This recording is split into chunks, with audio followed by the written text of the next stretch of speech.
Okay, guys. So hopefully someone will join me on this live stream.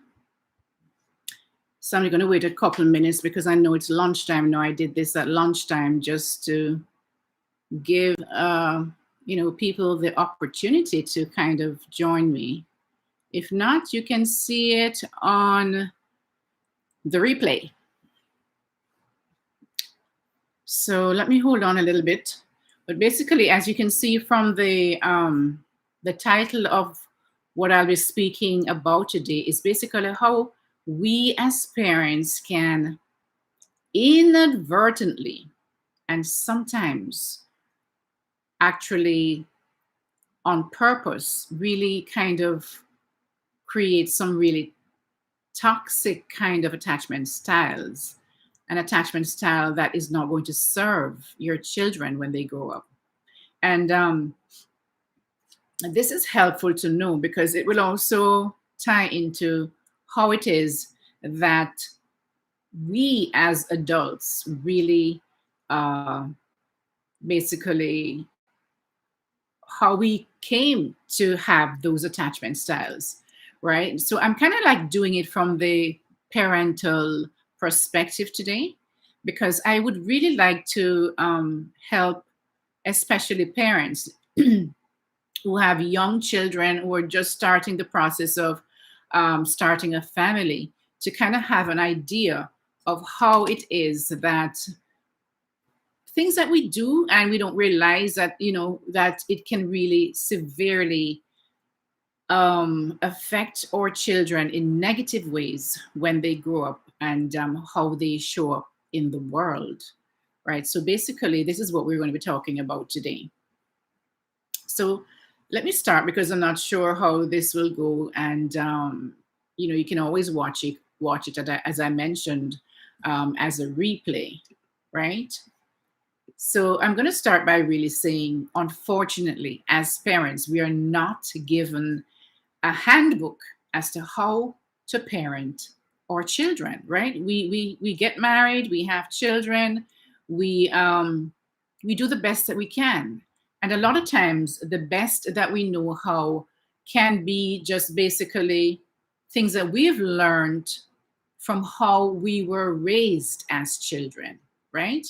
Now, how we were raised as children is not necessarily the best way to have experienced our childhood, right? We may also have had parents who didn't know what the heck they were doing, right? Or they may have had mental issues. They may have had different kind of problems that cause them to really not do what is required to bring up a healthy child, right? To nurture a child, to love a child, to show a child unconditional love, to give them the space for them to learn and grow. These are things that, as parents, we need to be able to give to our children. But not many of us grew up in homes that provided us with those type of skills so that we can now use those skills in our relationship with our children. And so we continue to perpetuate what we learned and experienced in our childhood into our adult relationships and with our own children. And so you can see the cycle just continues and continues. And what I think that a lot of us don't really think far back enough to realize how it is that it's the way that we care for our children that really determines how they're going to show up in the world, and how a child or shows up as an adult or even as an older child really can really negatively affect their life and the life of others, right? And so it is really important to really know and realize and recognize when we're doing something in our relationship with our children that could severely hinder them from being the best that they can be as adults. So now, the reason why it hurts, why it really has such a really deep trauma for the child is because a child, is helpless. a child is helpless, right? And so as children, we are helpless. We don't have a clue. I mean, we just believe and we know at some innate level that the person who's caring for us should be taking care of us, right? That is the purpose of the caregiver or caregivers. That's what we believe. And so when we come to a place where our caregivers are you don't trust your caregiver as a child, and as a child you don't really recognize that and say, oh, I don't trust my caregivers, because a baby does not understand that, right? But they have this feeling that they know that something is not right. I can't trust that my caregiver is going to be the one to be there for me when I need them, to take care of me when I need them to be there for me, right? So because the child knows this as at an innate level, it is further, it is much more painful for the child, and the child is further traumatized by the fact that this person who's supposed to be giving them the things that they need to care for them, to love them, are the ones that's hurting them, right? And so that is a sad part of it, and that is why this trauma can run so deep for children and can be further maintained in their adult relationships. So, how are some of the ways? How are some of the ways that we as parents traumatize and really cause our children to really suffer in their adult relationships? Well, the first thing is when the child does something wrong, instead of sitting with the child and saying, okay, this is what happened, and in a caring and loving way, say this is not the best way to really respond to that or react to that thing that happened. This is how you should respond, but in a caring way, and sit down with that child to explain why and that sort of thing, and to try and understand the child's feelings. But instead of that, the parent might treat the child like, it's almost like they treat them like an adult, like they should know better. And so what they do, some parents will physically or emotionally withdraw from their child. And the child feels this. We all have that capacity to feel when somebody is withdrawing from us, right? This thing is, anyway. So the child feels this emotional, or they see that the parent might even leave the child and leave for days. Some parent will do that as a way of punishing the child. Now, what this creates in the child is a lot of anxiety, a lot of feeling of not being worth love for this parent to stick around to deal with whatever problem there is. They feel this sense of abandonment. And this is why, guys, a lot of adults, I don't know why I'm coughing now, will grow up having this sense of anxiety in their adult relationships with their partners. They have this sense of anxiety because anytime that they feel that they've done something wrong and that person pulls away, their partner pulls away, then they are reminded of the times in their childhood when their parents, they did something wrong and the parents abandoned them or pulled away from them. And that for a child is very traumatic, because thinking that this person is the only person that is really caring for you, that person's supposed to care for you. And if they're not caring for you, who is going to care for you? You're left alone, right? And children, they need to be cared for by an adult, right? So that further traumatizes the child.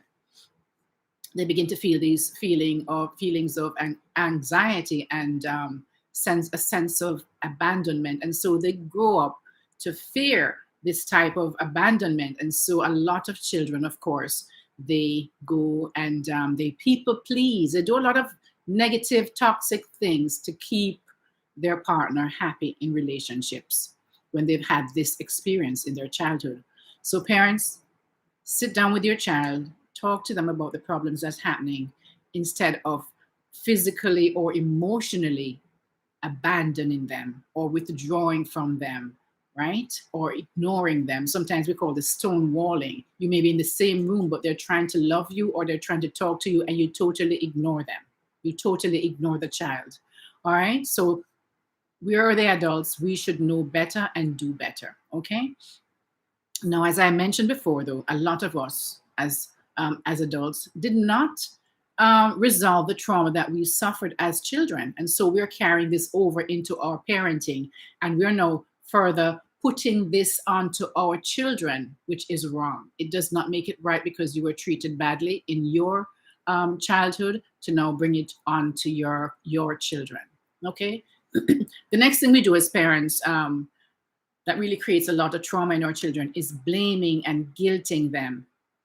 You know, for example, it's your fault that we couldn't afford to go on vacation because we had to pay this for you, right? Because you ran and you went and hurt yourself and we had to take you to the hospital, and now all that money is used up because you were so stupid to go and run and fall down, and now we don't have the money that we were planning to use for our vacation. So blaming and shaming and guilting the child.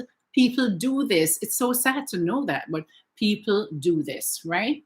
You know, it's your fault that I'm so tired and stressed out. You just stress me out. It's your fault why your father or your mother left. And this is a way that will, you know, you if you tell your child that, no, they're going to inhabit all of that guilt and blame and feel that everything is this parent leaving or this reason you can't go on a vacation or the reason you're so tired. It's my fault. Can you imagine the amount of burden that places on a young child of 3 or 4 or 5 or 6 or 7 to have that kind of burden placed on them by a person who just sometimes just do it out of that's just how they were brought up and that's what they know. But they did not learn to really resolve that trauma. And so they bring it now into their parenting. All right. Which is wrong, guys. It's wrong. The next thing we as parents will do is manipulation. We manipulate our children. Well, if you do this, I will do that. You know, so it's really not unconditional love anymore. It's conditional. And so if you behave like this, if you get this grade, we can go on vacation this year. We'll take you on vacation this year, or we'll take you to this place this year. Whatever it might. If you do it, so it's a kind of a manipulative kind of thing. If you do this, I'll do that.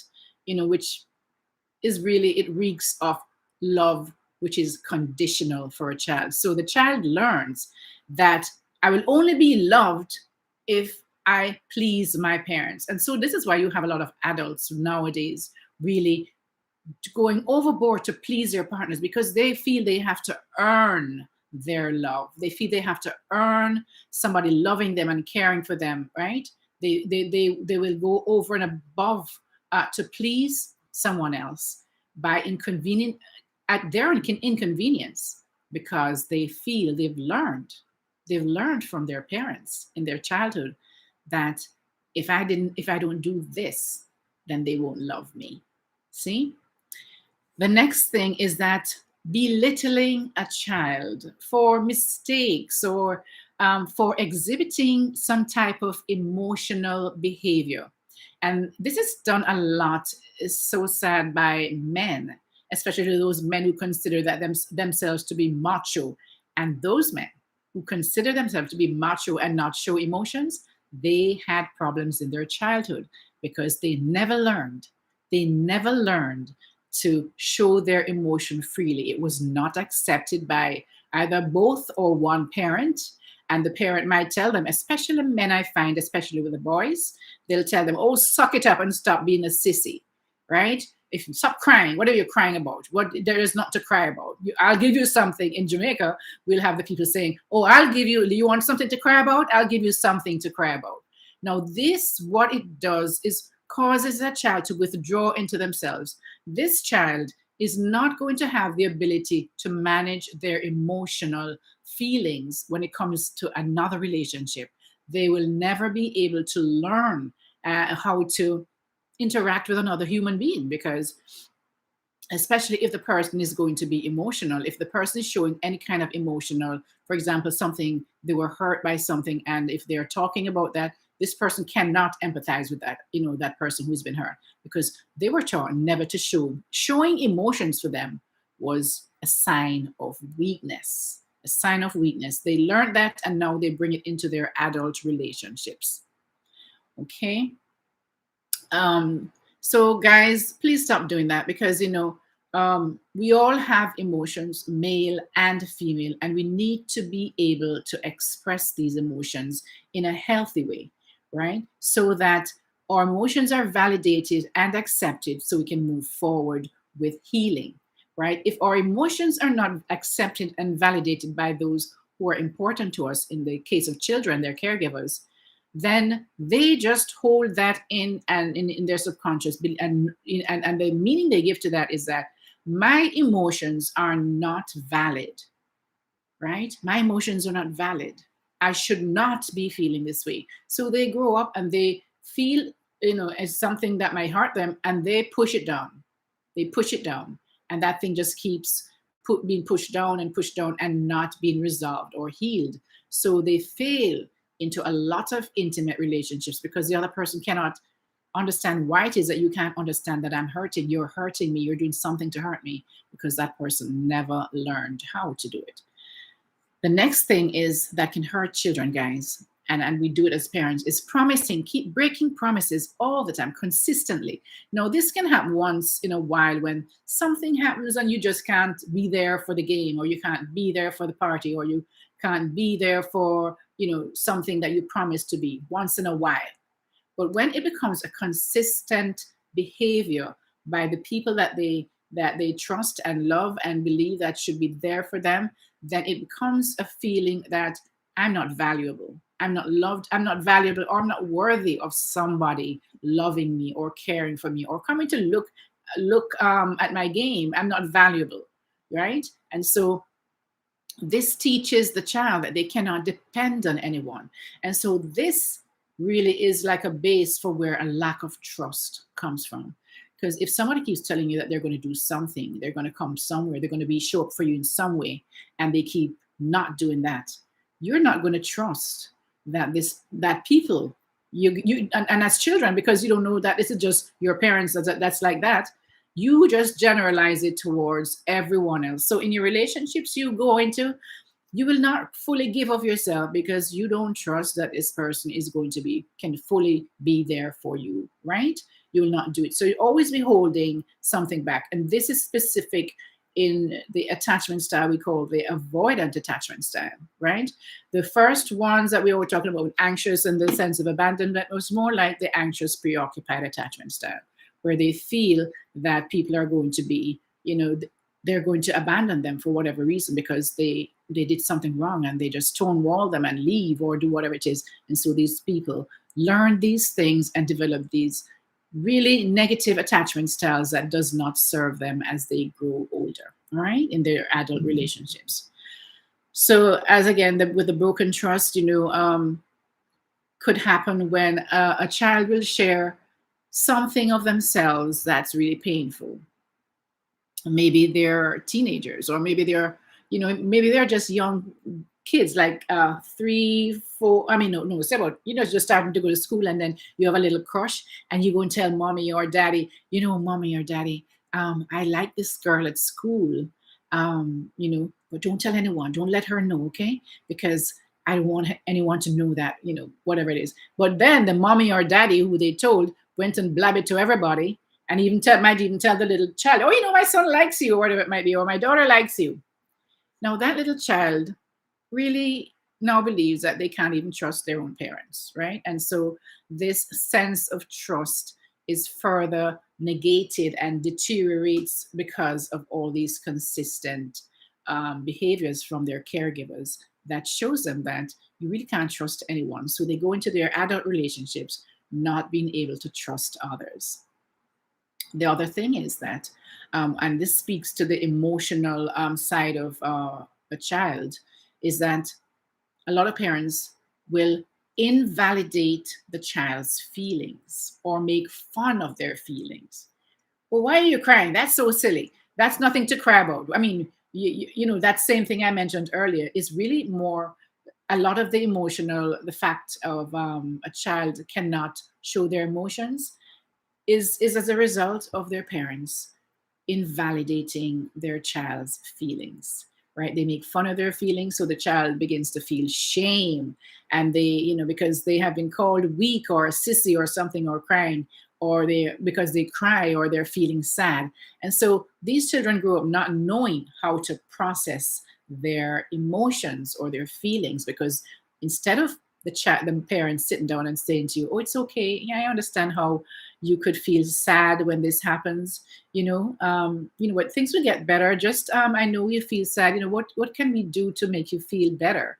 You want us to go out to this, let's go to the park, or whatever it might be. But know the person, the parents, instead of being there to validate their children feeling, they will make fun of the child. They will belittle their feelings and say it's not, what, why are you sad, why are you crying, why are you doing behaving like that, like a sissy. And so the child becomes closed. And this is another way that the avoidant attachment style is formed, because they become distant in their relationships, because they're always having a kind of a barrier between themselves and it's really to protect themselves, right? It's a protection thing that they do to protect themselves from being shamed or being made a fool of, and or being criticized. And so that is what happens when we treat our children in this way, guys. Let's do better. The next thing is also something that affects children when they grow up, because when they're children, and it could be one person, it could be just the mom. Usually it's the mom, guys, in this thing with enmeshment with their children.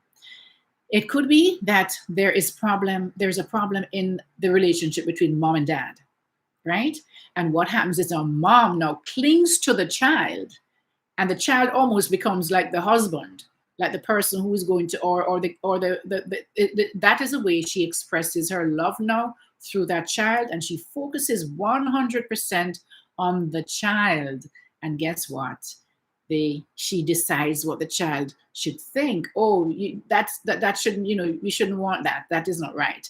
Who you feel like this person? Oh, no, she's not that. He or she's not good enough for you. That person is wrong for you. Whatever it might be. No, you want to be a doctor. Oh, no, you can't be a doctor. You have to be a lawyer, because everybody in the family is a lawyer.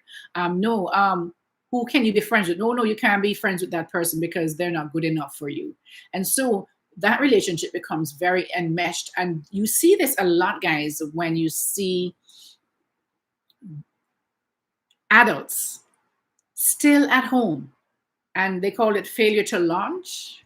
You might have heard that thing. They even have a movie on that. And basically it's because the person has become so enmeshed with that parent or that caregiver that they cannot extricate themselves from it, because everything that about that child's life is dictated by that parent.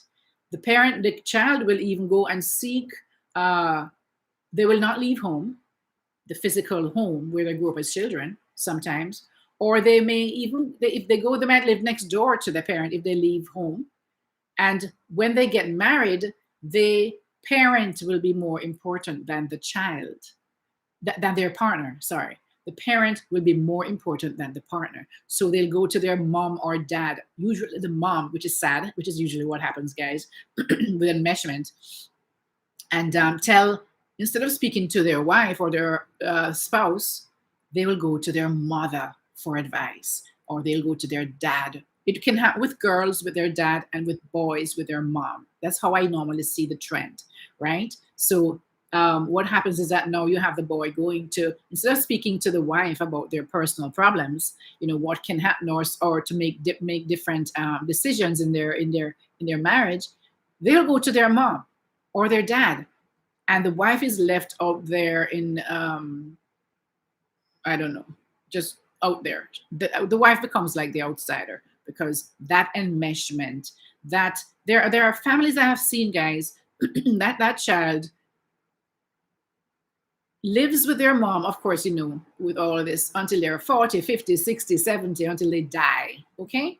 Until the mom dies or whatever it might be. Another scenario can be the child will never learn to have friendships outside of the parents. And so the child is home and they stay home, and the parent is their best friend and probably their only friend, right? This is enmeshment. So these children can never leave home. They can never be really independent of their parents. They feel like they're attached to them at the hip, right? So they can't make decisions about their own lives. It's like they're living the lives of their caregiver or their parents, whoever that might be, because they were never allowed to make decisions as children. They were never allowed to have opinions as children. They were never allowed to choose, have choices as children. Choices were made for them. Everything was decided for them. So, of course, I mentioned conditional love, when a parent will withhold love, you know, for a reason that the caregiver wants. For example, if the child doesn't do something, then the caregiver will withhold love. So that's conditional love, and I think I mentioned that earlier in the segment. So, guys, what does this do to children? What does this do to children? Basically, what it does, this is, we see these attachment styles forming. We see the anxious, preoccupied child who is afraid to be abandoned, right? So now they grow up as adults and they are in relationships where they're very clingy because they feel that you're going to abandon them, and they people please. They put their partners on pedestals, right?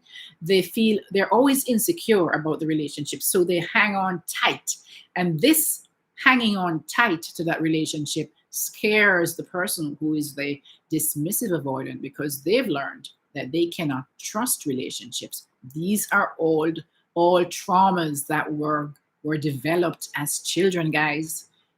It's the parents who created this environment for these children, guys. So therefore, we need to do better as parents. Now, a lot of parents have mental issues, and they do stuff that is just not right, and they should seek mental help for that issue. But of course, there are so many other aspects to getting help and all that kind of stuff, right? But a lot of times, these children grow up, they feel insecure. They're insecure in everything. They don't feel they don't feel they're worthy of anything good. They will be afraid to have relationships because they don't trust relationships. They grow up with low self-esteem and self-worth. So they allow people to cross their boundaries all the time, step over them, walk over them, use them as doormats, right?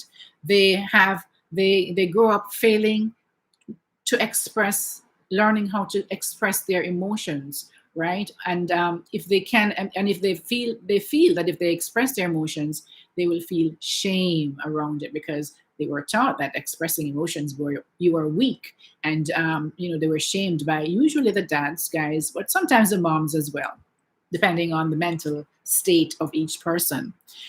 The next thing is that they don't trust others, and also they will develop this inauthentic self to really kind of um, play the game that the world, of being successful in the world. And so you'll see them looking really, some people can fool you by having this facade and this inauthentic self, because they know that that is what the world wants you to be. And so it's like a whole acting thing, right? But at home, they're dealing with a lot of insecurity and all that sort of stuff. But they're inauthentic in how they respond in relationships. Now, the other thing is that because they can't deal with emotional any kind of intensity, they will avoid conflicts and withdraw. And you know that every relationship has some kind of conflict and disagreement, and nobody's going to agree with, no two partners in a relationship is going to agree with everything from the other person, right? And also, the next thing that these children grow up experiencing is that they feel incapable, especially with the one that is going to be enmeshed with their parents or their caregivers. They feel incapable of living their own lives or directing their own lives to the goals that they would love to have. They don't even have goals. Never learned to create goals by themselves. The goals were always of the caregivers. So they never learned to even create goals and to actually reach those goals. So guys, I hope that what I've said in this live kind of resonates with some individuals. And if they do, guys, remember that you have the power now. You're no longer a child. And even if you experience these things as children, you now have the power to change the way you do things, and so that you will respond in a different way, more healthy way to your children now, right? That you have, because you can see the impact that it can create for children. So I'm going to leave you now. I'm going to sign off. This is Christine, your relationship and mindset master doctor, and your leverage for change. In the meantime, until next time, guys, please like this video when it becomes a video on YouTube, and share it if you find some value in it. And also, just keep growing and keep learning. Okay, guys? Take care.